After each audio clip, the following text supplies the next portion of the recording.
විවාදය කල් තැබීම ගරු පාර්ලිමේන්තුවේ සභානායකතුමා. අද දින න්‍යායපත්‍රයේ විෂය අංක අංක 1 විසව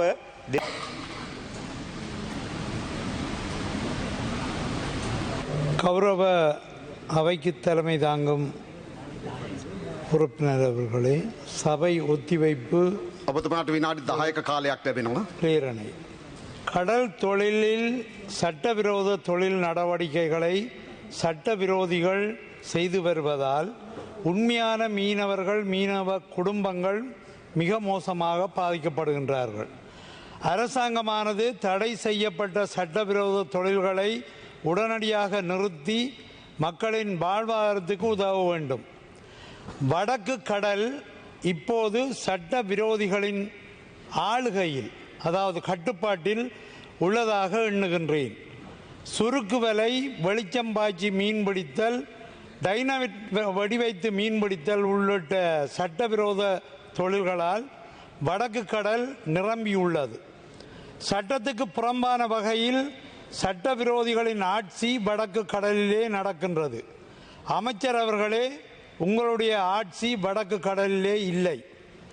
வடக்கு மாகாணத்தில் முல்லைத்தீவு, கிளிநொச்சி, மன்னார், யாழ்ப்பாணம் ஆகிய 4 மாவட்டங்களிலும் மீனவர்கள் மீனவ குடும்பங்கள் அதிகமாக உள்ளனர்.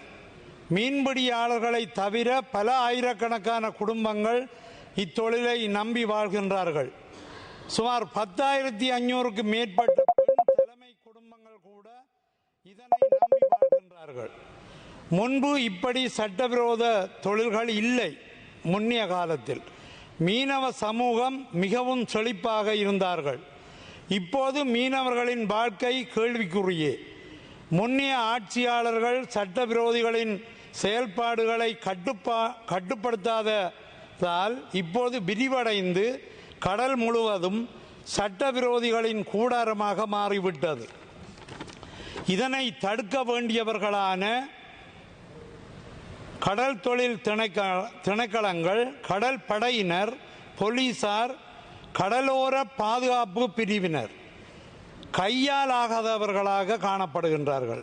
இடைக்கடை சிலரை பிடிக்கின்றார்கள். ஆனால் சட்டம் ஒழுங்கு கடல் பகுதிகளை பொறுத்தவரையில் காப்பாற்றப்படவில்லை. மீனவ மக்களில் பலர் இந்த தொழிலை விட்டுவிடலாமோ என்று எண்ணும் அளவுக்கு நிலைமை மோசமாகின்றது. நாட்டின் கடல் பகுதியில் ஓரளவுக்கு கூடுதலான பகுதி வடக்கு கிழக்கு பகுதிகளில் உள்ளது. இதனை காப்பாற்ற வேண்டிய பொறுப்பு அரசாங்கத்துக்கு உள்ளது. இதனை நீங்கள் கட்டுப்படுத்தாவிட்டால் மீன் இனத்தின் உற்பத்தி குறைந்து மீன் இனம் அழிக்கப்பட்டு மீன் வங்கி என்று சொல்லப்படும் வடக்கில் மீன்கள் அற்ற நிலை உருவாகலாம். இதனை சட்டவிரோதிகளின் செயல்பாடுகளை நீங்கள் தடுப்பீர்களா இல்லையா என்பதை வடக்கு மீனவர்களுக்கு சொல்ல வேண்டும். சட்டம் ஒழுங்கை இந்த விடயத்தில் காப்பாற்றுவீர்களா என்று எமது மீனவ சமுதாயத்துக்கு நீங்கள் சொல்ல வேண்டும் என கேட்டுக்கொள்ள விரும்புகின்றேன்.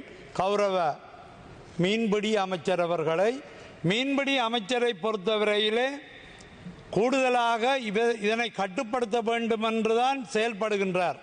இருந்தாலும் எங்களுடைய கடலிலே ஆதிக்கங்கள் சட்டவிரோதிகளின் கையிலே கூடிவிட்டது.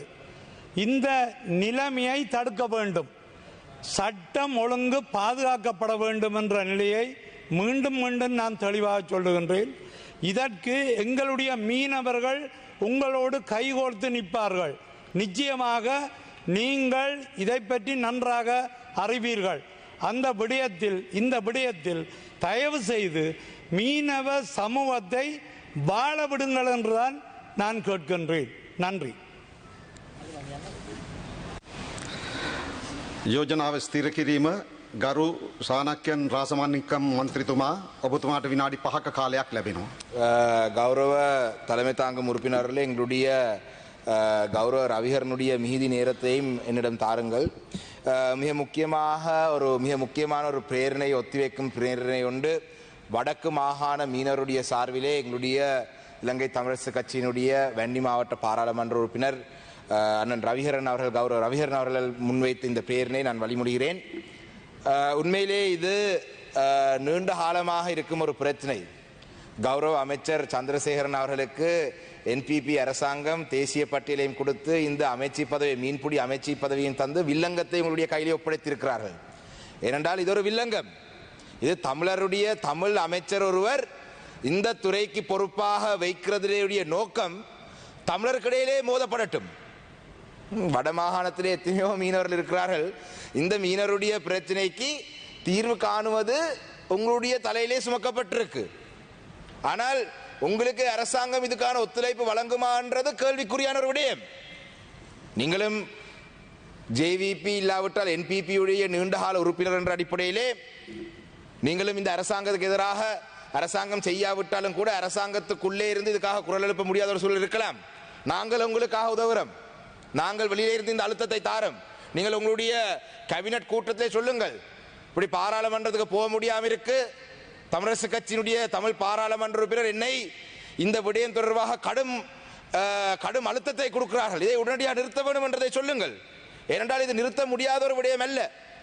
வடமாகாணத்துடைய கடல் வளங்களை முழுமையாக அழித்து எதிர்வரும் சன்னதியிலே மீனவர் என்ற ஒரு துறையே இல்லாமல் செய்யும். இது உங்களுடைய தற்பொழுது அரசாங்கத்தில் மட்டுமில்லை, இது கடந்த காலத்தில் நடந்தது. ஆனால் 2017 ஆண்டு நினைக்கின்றேன் நல்லாட்சி காலப்பகுதியிலே கௌரவ எம்ஏ சுமந்திரன் அவர்கள் ஒரு தனிநபர் பிரேரணையை கொண்டு வந்து சட்டவிரோதமான மீன்பிடிக்கு எதிராக ஒரு தனிநபர் பிரேரணை ஒன்று கொண்டு வந்து அது ஒரு சட்டமாக அமுல்படுத்தப்பட்டது. அந்த காலப்பகுதியிலே எங்களுடைய வடமாகாணத்தில் இருக்கிற மீனவர்களுக்கு தற்பொழுது இருக்கும் அளவு பிரச்சனை இருக்கவில்லை. ஆனால் ஆட்சி மாற்றத்துக்கு பிறகு முன்னாள் அமைச்சர், அதுவும் நான் ஏன் வில்லங்கம் என்று சொன்னா, உங்களுக்கு முன்பாக இந்த பதவியை வைத்தவரும் கௌரவ டக்ளஸ் தேவானந்தா அவர்கள், அவர் இன்று பாராளுமன்றத்துக்கு வருகை தர முடியாமல் போனதுக்கான ஒரு காரணம் இந்த பிரச்சனைக்கான ஒரு தீர்வு காணாமல் வைத்துதான். அவர் இல்லாத இடத்திலே அவருக்கு எதிராக நாங்கள் சொல்லக்கூடாது. ஆனால் ஹன்சாடை எடுத்து பார்த்தால் அந்த காலப்பகுதியிலே 2020 ஆண்டு தொடக்கம் 24 ஆண்டு காலப்பகுதியிலே அவர் அமைச்சராக இருந்த காலப்பகுதியிலே பல பாராளுமன்ற உறுப்பினர் இந்த சபையிலே குற்றச்சாட்டு முன்வைத்தார்கள். இந்த சட்டவிரோதமான மீன்பிடி துறையிலே ஈடுபட்டவர்களிடம் இருந்து அமைச்சருக்கும் ஒரு பகுதி போனது, அதனால தான் அவர் நடவடிக்கை எடுக்கிறார் இல்லை என்று. இதே குற்றச்சாட்டுகள் உங்கள் மீதும் வரலாம். இதுக்கு சரியான நடவடிக்கை எடுக்காம விட்டால் இந்த குற்றச்சாட்டுகள் உங்கள் மீதும் பாயலாம். நீங்கள் அவ்வாறானவர் இல்லை என்று எனக்கு தெரியும். ஆனால் மக்கள் நம்பிக்கை இழந்து விடுவார்கள். உங்களுக்கு தெரியும் 2024 ஆண்டு பாராளுமன்ற தேர்தலிலே வடமாகாண சபை, வடமாகாணத்தில் இருக்கும் பல மீனவ அமைப்புகள் எங்களுடைய கட்சியை விட்டு உங்களுடைய கட்சிக்கு ஆதரவு தந்தார்கள். ஏன் ஆதரவு தந்தார்கள் என்று சொன்னால், இந்த மீனவருடைய பிரச்சனை ஒரு அடிப்படை பிரச்சனை, நீங்கள் ஒரு தீர்வு காணுவீங்கள் என்று தான் தந்தார்கள்.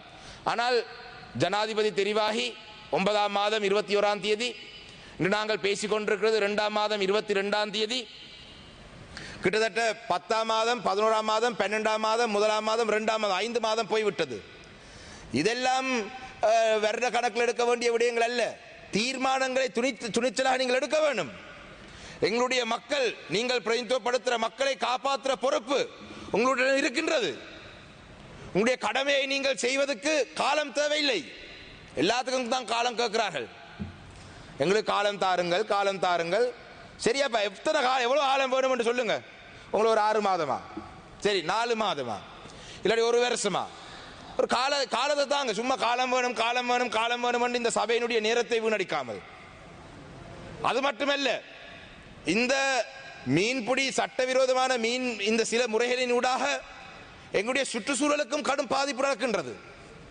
கடந்த அரசாங்கத்துடைய காலப்பகுதியிலே நாங்கள் இந்த சுற்றுச்சூழலை பாதுகாக்க வேண்டும் என்று சொன்னதுக்காக சில பல பாவிக்க முடியாத பஸ்ஸலை கொண்டு கடலிலே போட்டார்கள். ஏனென்றால் அந்த கடல், அந்த பஸ்ஸுக்குள்ளே அந்த குஞ்சியல் உற்பத்தி ஆகலாம், இல்லாட்டி சட்டவிரோதமான மீன்பிடி துறையில் ஈடுபட்டதுக்கு அது ஒரு தடையாக அமையலாம் என்று செய்தார்கள். சில முயற்சி எடுத்தார்கள். ஆனால் முழுமையான ஒரு தீர்வை காண முடியாமல் போய்விட்டது. 2022 ஆண்டு கௌரவ அமைச்சர் அவர்களே, முல்லைத்தீவு மாவட்டத்திலிருந்து யாழ்ப்பாணத்தை நோக்கி சுமார் 500,000 கணக்கான படகுகள் எங்களுடைய அண்ணன் ரவிஹரனுடைய தலைமையிலே முல்லைத்தீவிலே இருந்து கௌரவ சுமந்திரன் அவர்கள், நான், எங்களுடைய தமிழரசு கட்சியினுடைய பாராளுமன்ற உறுப்பினர் அண்ணன் ஸ்ரீதரன் அவர்கள், நாங்கள் எல்லாம் படகுகளை எடுத்து சென்றோம் எதிர்ப்பை தெரிவிக்கிறதுக்கு. அதுக்கு பிறகு ஒரு குறிப்பிட்ட காலத்துக்கு அந்த பிரச்சனைகள் இருக்கவில்லை. இது நாங்கள் சொல்ற விடயம், சட்டவிரோதமான மீன்பிடி முறைகளை நிறுத்துங்கள். இது வடமாகாணத்திலே மட்டுமில்லை, கிழக்கு மாநிலத்திலும் இருக்கின்றது சட்டவிரோதமான மீன்பிடி முறைகள். கடலுக்குள்ளே கொண்டு போய் டோர்ச்சை அடிக்கிறாங்க, ஹைலைட் டார்ச். அந்த டார்ச்சை அடித்தால் எல்லா மீன்களும் அந்த டார்ச்சுக்கு மீறி அந்த வெளிச்சத்துக்கு வரும். அது மீன் இந்த அளவாண்டு பார்க்கறது, எல்லாத்தையும் அள்ளிட்டு வாரது. கடலுக்குள்ளே கொண்டே டைனமைட்டை போடுறது. கடலுக்குள்ளே டைனமைட்டை போட்டால் முற்று முழுதாக அழியும். முன்னாள் கௌரவ அமைச்சர்களுக்கு நான் சொல்லியிருந்தேன், இந்த விலைகளுடைய கண்ணினுடைய அளவு இருக்கின்றது. அவர்கள் கொண்டு வந்தாங்கள், இந்த சின்ன கண் இருக்கும் விலை தரையிலே இருந்து 7 கிலோமீட்டர் தூரத்துக்கு அங்கால தான் பயன்படுத்தலாம் என்று. இது 7 கிலோமீட்டருக்கு அங்கால பயன்படுத்துறாங்களா, 7 கிலோமீட்டருக்கு உள்ளுக்குள்ள பயன்படுத்துறாங்களா கௌரவ அமைச்சர் போய் பார்க்க முடியாது, நான் பார்க்க முடியாது. கடலிலே சட்டவிரோதமான தொழிலிலே ஈடுபடுறவர்களை பிடிக்கிற அந்த அதிகாரம் ஃபிஷரிஸ் இன்ஸ்பெக்டருக்கு தான் இருக்கிறது. எஃப்ஐ கேட்டார், சொல்லுவார், ஐயா நான் எப்படி இந்த கடலுக்கு போய் இரவு நேரத்தில் போய் இவர்களை பிடிக்கிறது என்று. போலீசாரிடம் சொல்லுவார்கள், தரைக்கு வரும் பொழுது இது 7 இன்ச் மன்னிக்கணும் 7 கிலோமீட்டருக்கு அங்கால பாவிச்சு பிடிச்சதா இஞ்ச பாவிச்சு பிடிச்சதா எப்படி எங்களுக்கு தெரியும் என்று கேட்கிறார்கள். கிழக்கு மாகாணத்திலே சட்டவிரோதமான மீன்பிடி துறையிலே ஈடுபட்டவர்களை நாங்கள் சிலவரை பேருடன் அடையாளப்படுத்ததுக்கு பிறகு நாங்கள் எதிர்பார்த்தாங்கள் கடற்படை இன்று வரவு செலவு திட்டத்திலே எத்தனையோ அதிக அளவான ஒதுக்கீடு கடற்படை பாதுகாப்பு அமைச்சுக்கு வழங்கப்பட்டிருக்கு. அவர்களாலே கட்டுப்படுத்த முடியாது என்று அவர்கள் சொன்னார்கள். எங்களால் ගරු මන්ත්‍රීතුමනි තව විනාඩියක කාලයක් පමණයි තියෙන්නේ. அவர்கள் சொன்னார்கள் எங்களால் இதை கட்டுப்படுத்த முடியாது. அப்ப கட்டுப்படுத்த முடியாட்டி அப்புறம் என்ன கடற்படை, கள்ளமா மீன் பிடிக்கிறவனே கட்டுப்படுத்த இல்லாட்டி அப்புறம் என்ன கடற்படை என்று பேர். இப்ப கௌரவ அமைச்சர் அவர்களே, இது ஒரு மிக முக்கியமான ஒரு பிரச்சனை. உங்களை நாங்கள் குறை சொல்லவில்லை, தயவு செய்து அதை நீங்கள் தெளிவாக விளங்கிக் கொள்ளுங்கள். இந்த பிரேரணையுடாக நாங்கள் ஒரு கோரிக்கையை தான் முன்வைக்கிறோம். உங்களுடைய சில சக பிரதி அமைச்சர்மாருக்கெல்லாம் இந்த விளக்கங்கள் எல்லாம் தெரியாது. அண்மையிலே ஒரு கோரிக்கை முன்வைத்த பொழுது அதை சாதகமான முறையிலே பரிசீலிக்காமல் தாங்கள் தான் இந்த விஷயங்கள் எல்லாம் தெரிந்தவர் போல ஒரு பட்டியலை வாசித்து விட்டு சென்றால், நாங்கள் அப்படியானதுக்கு வரவில்லை. உங்களிடம் நாங்கள் இந்த பிரச்சனை முன்வைக்கிறோம். நீங்களும் ஒரு அமைச்சர், அந்த பிரதேசத்தில் நீண்ட காலமாக இருந்தவர், இந்த தேசிய மக்கள் சக்தி அரசாங்கத்தின் உருவாக்கத்திலே பெரும் பங்கு வகித்தவர். அதுக்கு தான் அந்த அரசாங்கம் உங்களுக்கு இந்த பதவியை தந்திருக்கு. ஆனால் என்னுடைய பார்வையிலே உங்களுக்கு ஒரு வில்லங்கத்தை தான் தந்திருக்கிறார்கள்.